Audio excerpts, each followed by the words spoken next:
The first 2 nights we spent testing the system, the track structure, and the grade crossing warning devices to make sure those work properly before we actually would put the vehicle out there. So Wednesday night and Thursday night were the only 2 nights that we tested the vehicle. We tested car 103, and 103 had about 40 miles on it.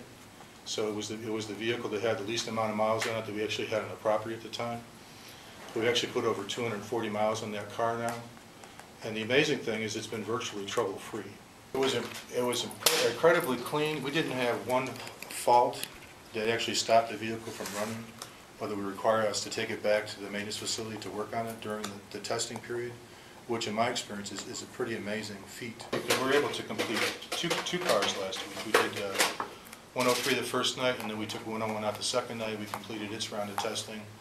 There's still a few tests we have to complete, but those are generally high-speed tests.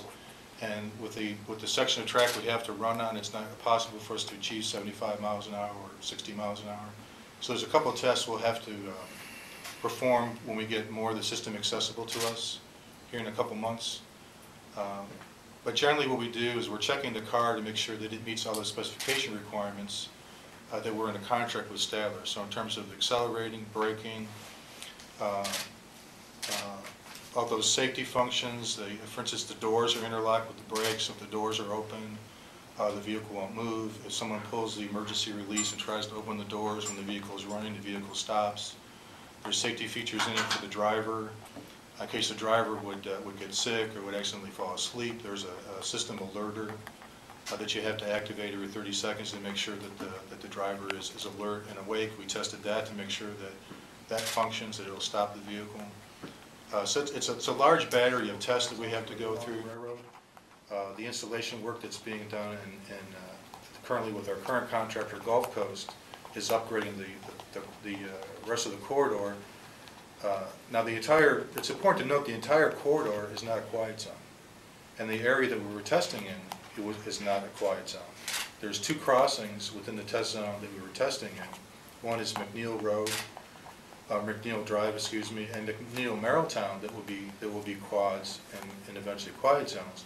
But the other crossings that we went through from 183, for instance, Breaker and Kramer and Gracie Farms and Mopac, those are not quiet zones, and they will not be installed with quad gates.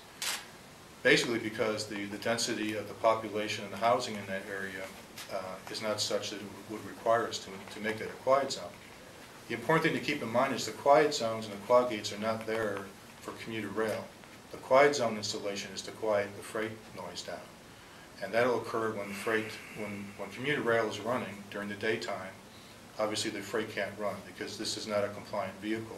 We are going through a federal waiver process which will permit us to run the car, but in a time-separated fashion. So freight and commuter cannot be occupying the tracks at the same time.